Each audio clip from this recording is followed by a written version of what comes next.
Jeremiah 14:2. Matter of fact, should we pull up? I can pull up my screen. How about that? I'll pull up my screen.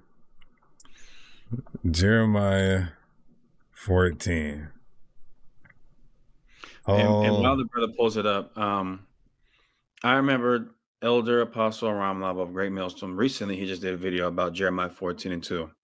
And he said it is, I don't want to misquote him, but I believe what he said is initially it is talking about, the walls of Jerusalem being burned and things of that nature, but you can also apply color to it.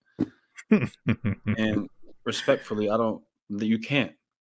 You just cannot. And not only can you not, but you don't need to, right? yeah. There's several other scriptures that you can go to. There's no point in trying to there should never be a point in bending and twisting anything. I'm not saying that you're doing that maliciously or any other brothers, but yeah, we can go ahead.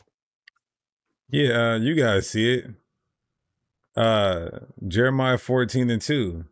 Judah mourneth, they are black unto the ground. Is this scripture talking about color? Put a 1 if you think this scripture is talking about what color Judah is. And again, y'all, we have 1,000 scriptures that give us color. But this is just not one of them. No, not at all. Did I use it before years and years and years ago? Yes. Do I feel like a complete idiot? Yes. Have our scholarship and hermeneutics upped? Yes. Does the truth grow? Is it ever flowing? Yes.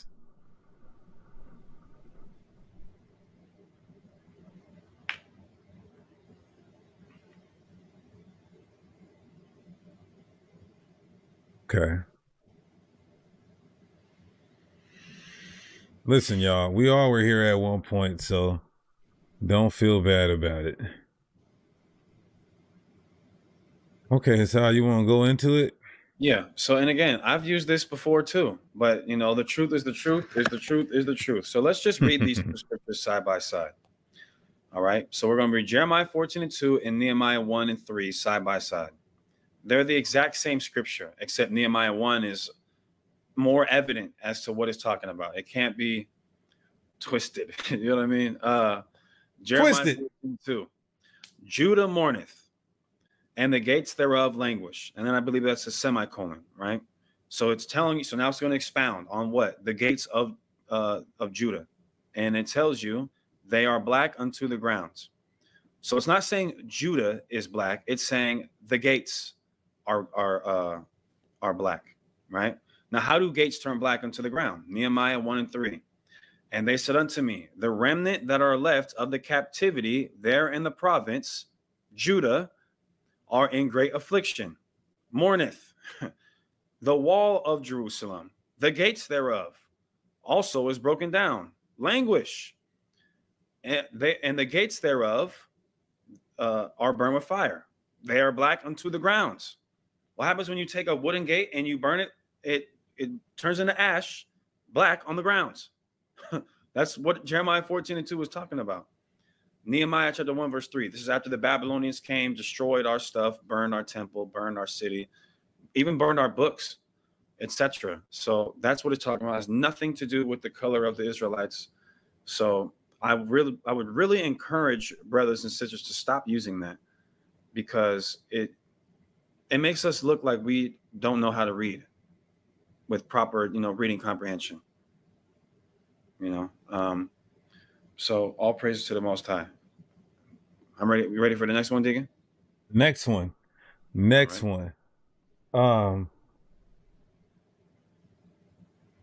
Also, too, you can go to the Hebrew. I had a few scriptures on this.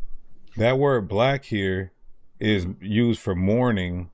Yeah, kodar. And every time it's used. Yeah, the word for describing someone's skin color or complexion for black, I believe, is the word Shakur. It's where you get Tupac Shakur from. Like in Songs of Solomon 1:5, when King Solomon, that's another misused scripture that we're going to have to go into. In Songs of Solomon 1:5, when King Solomon's wife says, I am black but comely, O you daughters of Jerusalem, the Hebrew word there for black is Shakur, I believe. I could be mistaken, but I know fact check it. Let me make sure. Fact check that. I know it's not Kodar, but let's double check. I am black. I am. Yep. It is Shakur. right? That's what it means when it says like color to someone's complexion. That's one word that's used.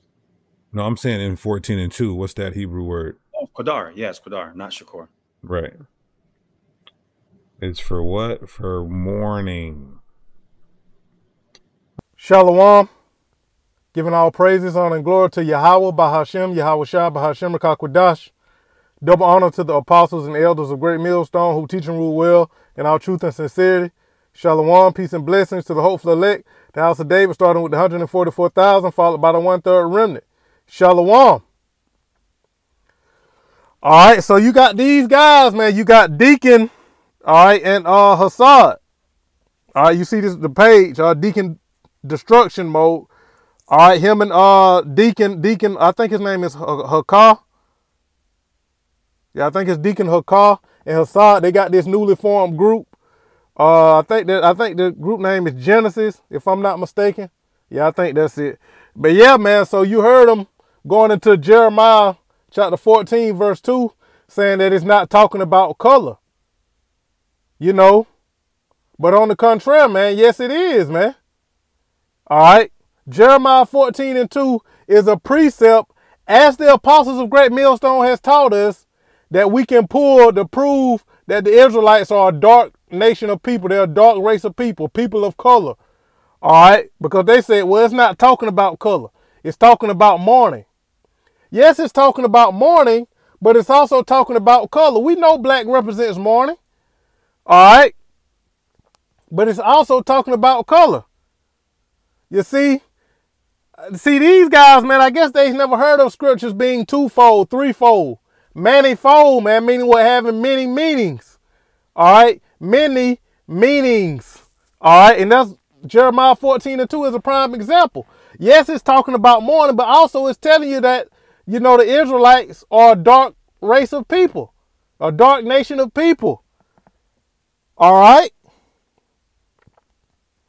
So, let's get into it. And this is why our apostles always tell us, man, hey, be diligent in study, reading, go into words, look up words, be diligent, be fervent, be on fire for this truth, man. You know, because you got slicksters out there like this, man, false prophets. All right. Talking about, well, yeah, I used to think it mean color, and now I feel like an idiot. I feel stupid. Well, that's on y'all, man. Because Jeremiah 14:2 does prove that the Israelites are a dark nation of people. It's going into color. All right, so let's go into it. Jeremiah chapter 14. Let's get it, man.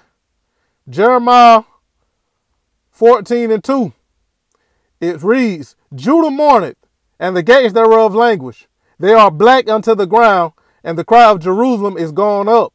So yeah, remember, what's the topic? What's the subject matter? Judah, the people, all right, the Israelites. It says, Judah mourneth, and the gates thereof languish. They are black unto the ground. So when it says they are black unto the ground, it's talking about the Israelites, the people, all right, particularly the tribe of Judah, you know, or some instances, Judah means the entire southern kingdom, Judah, Benjamin, and Levi, collectively. All right, but Judah is the subject matter, which are the people. All right, so that's what it's talking about when it says they are black unto the ground. It's talking about the people, not the gates. All right, it is not saying that the gates are black unto the ground. It says it's talking about the people being black unto the ground. All right. Salakia. Because the scriptures clearly says the gates thereof languish. When you get this word languish, it doesn't mean to be burnt with fire, because they pull Nehemiah 1:3, where it says the gates are burnt with fire. But that's not what it's talking about here in Jeremiah 14:2. It says the gates thereof languish. Languish doesn't mean to be burnt. All right. All right, to be black from being burnt. Let's get it. Languish. The word is amal. All right, Strong's H 535. Strong's H 535. Amal. Amal. Gesenius Lexicon. Amal. Amal. Or Amael. Amael.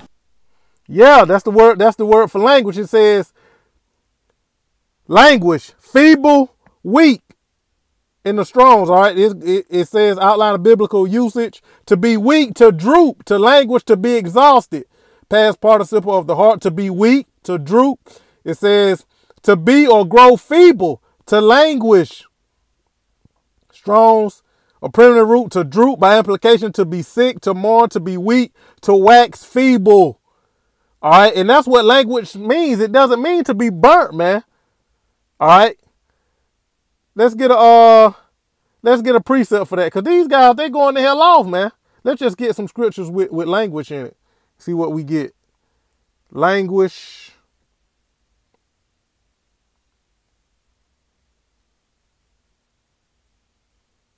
Yep, right here, Isaiah 19:8. It reads, the fishers also mourn, and all they that cast angle into the brook shall lament, and they that spread nets upon the water shall languish. So it says the fishers shall mourn. The same thing in Jeremiah 14:2. The fishers are going into the people. Just like in Jeremiah 14:2, when it says Judah mourning, it's talking about the people. The people are in mourning. So here in Isaiah the 19th chapter, it says the fishers also shall mourn. What are fishers? Fishers are people. All right. It says, all they that cast angle into the brook shall lament, and they that spread the nets upon the water shall languish. So it's saying the fishers shall languish. All right. So will the fishers be burnt with fire? All right. No, man. It means they're going to grow weak. All right. That's what it means. They're going to be weak, feeble, man. All right. So languish doesn't mean to be burnt with fire, man. All right. It means to be weak, to be feeble. All right. So yeah, man. So when it says they are black unto the ground, it's talking about the people, not the gates. It's talking, you remember, Judah is the subject matter. All right. So when it says they are black unto the ground, it's talking about the people, not the gates. Jeremiah 14:2, Judah mourneth, and the gates thereof languish. They are black unto the ground, and the cry of Jerusalem is gone up. So yeah, man, language does not mean to be burned. Because they read Nehemiah 1:3. Let's go read that. Let's go get it. This is the book of Nehemiah, chapter 1, verse 3. Nehemiah 1:3. It says, and they said unto me, the remnant that are left of the captivity that in the province are in great affliction and reproach. Yeah, they're in mourning. All right. The wall of Jerusalem is also broken down, and the gates thereof are burnt with fire. Now, this is not what Jeremiah 14:2 is saying. All right. It says the gates languish. Here in Nehemiah, the first chapter, it says the gates are burnt with fire. All right. But in Jeremiah, the 14th chapter, the second verse, when it says they are black unto the ground, it's talking about the people. It's not talking about the gates. All right. Because it says what? The wall of Jerusalem is also broken down, and the gates thereof are burnt with fire. So you mean to tell me they would have burnt the gates and not the walls? All right. So they just broke down the walls, but they burnt the gates. Come on, man. All right. So yeah, man. That's why it's a distinction. It clearly says here in Nehemiah the gates are burnt with fire. It doesn't say that in Jeremiah 14:2. It says the gates languish, meaning what? The gates are weak. All right.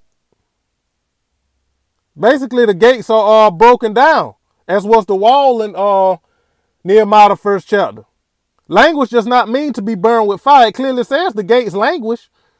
All right, and we went into that word languish. It means to be weak, feeble. All right. So yeah, man. All right, it says they are black unto the ground. Remember, it's talking about Judah, the people.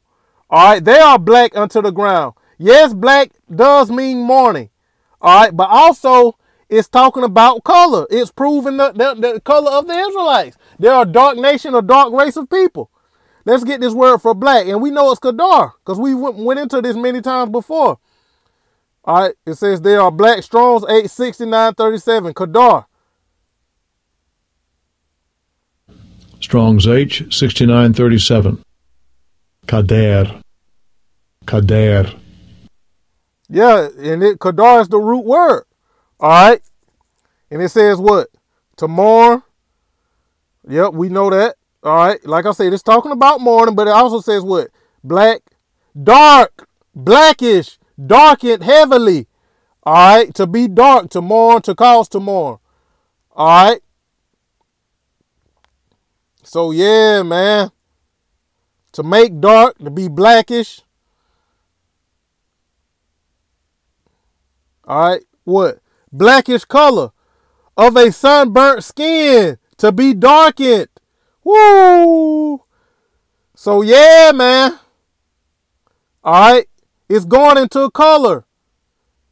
All right. And they read Song of Solomon, the first chapter.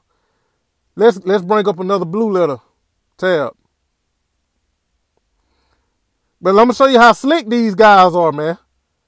See, these guys here, they're slicksters, man. You know, this is why you have to study for yourself, that you may not be deceived. Because these guys will have you second guessing what you've learned, man. All right. But we know our apostles and elders, they got the full truth, man. They got all the breakdowns of the scriptures. They know what all the scriptures mean. All right. And they taught us that it goes into color. And that's a precept to use to prove that the Israelites are a dark nation of people. All right. And that's exactly what it means, man. But see, like I said, these guys are slicksters, man. That's why the scriptures say many false prophets are going out into the world. You know, many false prophets in Israel, man. That's why the scriptures say, let no man deceive you, man. A lot of deceivers in Israel that call themselves prophets. Yeah, they're prophets. They're false prophets. Deceivers. All right. What I wanted to get. Song of Solomon. Let's go there. Like I said, I'm going to show you how slick these guys are, man. Song of Solomon, the first chapter. Let's get it. Matter of fact, yeah, before I get this, let me go back to Jeremiah 14:2 and let's get some different translations to show you that it's talking about the people that are blackened to the ground, not the gates. Jeremiah 14. Let's get the NLT. I should have done this earlier, but hey, it's all done. Everything is done unto edification. You know, and you know, if it's for you to receive, it's going to make perfect sense. Jeremiah 14:2 in the NLT. It says, Judah wilts. Commerce at the gates ground to a halt. All the people sit on the ground in mourning. So that's they are black unto the ground. It's talking about the people. All right. All the people sit on the ground in mourning, and a great cry rises from Jerusalem. Remember, Jerusalem is a people before it's a place. But also the land was made desolate too. All right. Let's get it in, what was that, the NLT? Let's get it in the, let's see what the ESV says.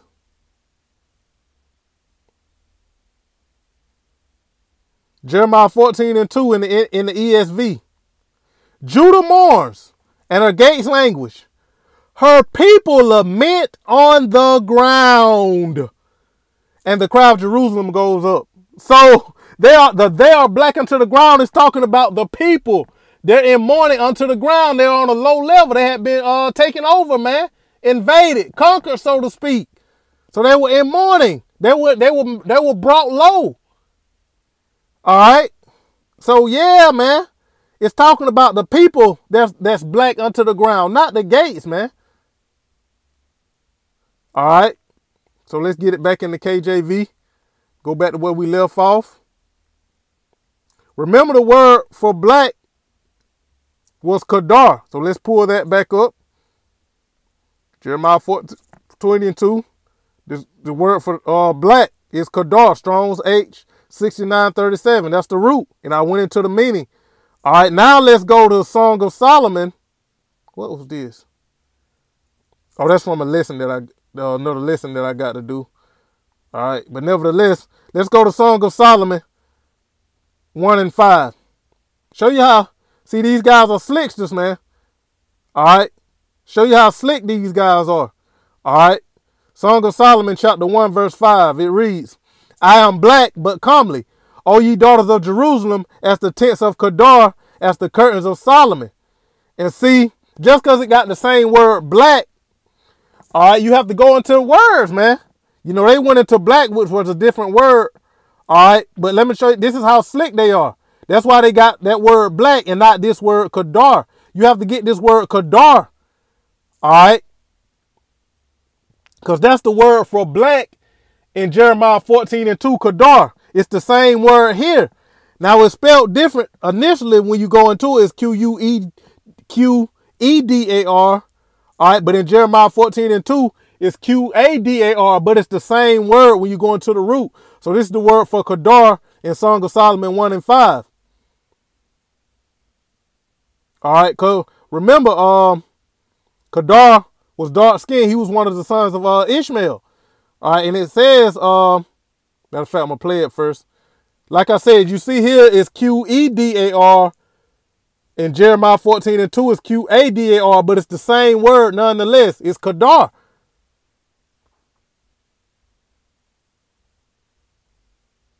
Strong's H 6938. Kedar. Kedar. Kadar, dark, a son of Ishmael, the descendants of Kadar. All right. Same word in the Hebrew, man. Strong's 8:6937. Kadar. It says dusky of the skin. Kadar, a son of Ishmael, also collectively as a descendants represented as Kadar. All right, so it means Kadar means dark. Now let's go down. Right here in the lexicon says what? Black skinned man, a son of Ishmael. That's that word kadar. It goes into color, man. So it's the same word. See, that's why they got the word for black and not kadar, because it's the same word, man. So the word for black in Jeremiah 14:2 is kadar, which means dark skinned. All right, because when you see when you go into that kadar in the regular scriptures, you're not gonna see Qedar or Qadar. It's Kedar. All right. Kadar, like I said, one of the sons of Ishmael, right here. Genesis 25:13. And these are the names of the sons of Ishmael, by their names according to their generations. The firstborn of Ishmael, Nabahath, and Kadar, and Adbil, and Mipsam. All right, but the point is, who Kadar, man, he's one of the sons of Ishmael, because Ishmael is dark. All right. Ishmael is the firstborn son of our forefather Abraham. All right. So yeah, that's why they got the word for black and not the word here for Kadar. But see, when you go into the root, all right, here is Qu, is Q, so like it's Qedar here in Song of Solomon 1:5, the word for Kadar, which means dark. But when you get the root word, the etymology, it's the same word as Kadar in Jeremiah 14:2. Let's go prove it. See right here, just like in Jeremiah 14:2, Qadar, Kadar. It's the same word, man. Like I said, see, these guys are slicksters, man. That's why you have to go into root words, use the etymon line, man, go into the etymology of words. All right, root words, the Hebrew, the Greek, the Latin. You got to study and be diligent, man. Like I said, the scripture says, study to show thyself approved, and this is why. Because you got slicksters out here in Israel like these guys, man. Deacon Hakah, and Hasad, man. Slicksters. All right. Jeremiah 14:2 is indeed going into color. It's talking about color. All right. It's the same word, man. You see here, Kadar for the word, the root word Kadar for the word Kadar, Song of Solomon 1:5. Now here in Jeremiah 14:2, what's the word for black? Kadar, which means what? We went into it. Dark skinned. All right. Dark skinned man. So Jeremiah 14:2 is talking about color as well as mourning. Let's go back to it. Jeremiah chapter 14, verse 2. Judah mourneth, and the gates thereof languish. They are black unto the ground, and the cry of Jerusalem is gone up. So yeah, man, they are black unto the ground. It's talking about the people, and it's going into the color of those people. The word there for black is kadar, which means dark-skinned man. All right? That's why you have to get that word kadar in Song of Solomon, not black, not the word black. Just because it's the same word in English, you have to get the word for kadar, not the word for black. Like I said, it's gonna be Kedar as you see here in the scriptures, man. All right, it's not gonna be that root word, the Hebrew word. All right, in English, when you read it in the scriptures, it's gonna be Kedar, but it's the same word. It means dark skin. All right, dark complected, dark skinned man, as we went into, man. So yeah, see, that's why, hey, scriptures say many false prophets are gone out into the world, man. You got way more false prophets out here in Israel than you do true ones, than you do sincere ones, than you do real ones. All right. But what did the Lord say through the prophet Jeremiah in Jeremiah 3:15? I will give you pastors according to mine heart. All right. And those are the men of great millstone, starting with the apostles. Because Hasad, he called Apostle Ramlob's name, man. You know, hey, Apostle Ramlob is a true man of Yahweh Shem Shai. He's one of those true pastors that's talked about in Jeremiah 3:15 that we will have in these last days to lead us, man. Not you damn false prophets and deceivers and slicksters, Hasad and Hakah. All right. The apostles of great millstone, they have the 100% truth. They have not taught us a single thing wrong in the scriptures, man. They taught us that Jeremiah 14:2 is a precept that we can pull to prove the color of the Israelites. And indeed it is, man. You know, Jeremiah 14:2 is going into color. We just proved it, man. We proved it in the scriptures. So yeah, man, don't listen to these guys, man. You got a lot of false prophets out here, man. Judah mourneth, the gates thereof languish. The gates languish. It's not saying the gates are burned. It's saying the gates languish. They are black unto the ground. Again, the they is going back to who? Judah. The subject matter is Judah. The topic is Judah, which are the people. All right, not the gates. They are black unto the ground. Yes, they're in mourning, but they also their color, man. All right. So yeah, man. Jeremiah 14:2 is talking about color, not just mourning. And when it says they are blackened to the ground, it's talking about the people, not the gates. Hasad talking about it's talking about the gates are black because they're burned. No, man. The people are dark skinned. Judah is dark skinned. All right. That's what it's talking about. They are black unto the ground. And we got the word for black, which is kadar. So when you go to Song of Solomon 1:5, you have to get that same word, kadar, which means what? Dark skinned man. So yes, Jeremiah 14:2 does prove that the Israelites are a dark complected people. Hasad, Deacon Hakah. All right. Hey, the apostles of Great Millstone are on point 100%, man. They're the men that Yahweh Shema Shai chose to lead us, to lead this nation in the last days. The apostles of Great Millstone are the true pastors, man. Feeding us righteous food that we may grow thereby, man. Through the spirit and power of Yahweh Shema Shai.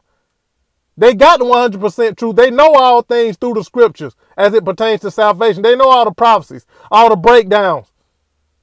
All right. They've eaten the whole roll, man. They ain't teaching us incorrectly. They ain't teaching us lies like y'all. All right.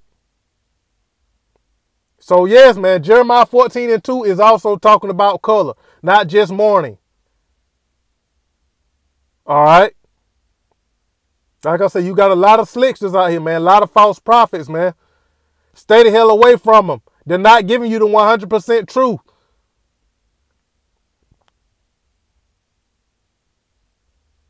Hopefully this was edifying to the elect through the spirit and power of Yahweh Shema Shai. I want to give all praises, honor, and glory to Yahweh Bahashem, Yahweh Shai, Bahashem Rakakwadash. Double honor to the apostles and elders of Great Millstone, who teach and rule well in all truth and sincerity. Shalom, peace and blessing to the hopeful elect, the house of David, starting with the 144,000, followed by the 1/3 remnant. Yes, Judah is dark, a dark people, man. The Israelites are a dark nation of people. Now you have Israelites that's going to look like our nation in these last days, of course, upon the scattering, upon the diaspora, or diaspora, as some say, tomato, tomato. But yes, Jeremiah 14:2 is going into the color of the Israelites. Jeremiah 14:2 is a precept to prove that the Israelites are a dark-skinned people, a dark-complected people. These guys don't know what the hell they're talking about. They're false prophets. Stay the hell away from them. The apostles of Great Millstone has the 100% truth. And they've taught us nothing wrong in the scriptures. They're the true pastors, the apostles and the elders of Great Millstone. And all the brothers on down coming up under that umbrella in truth and sincerity, man. A Bible ball. Shalom.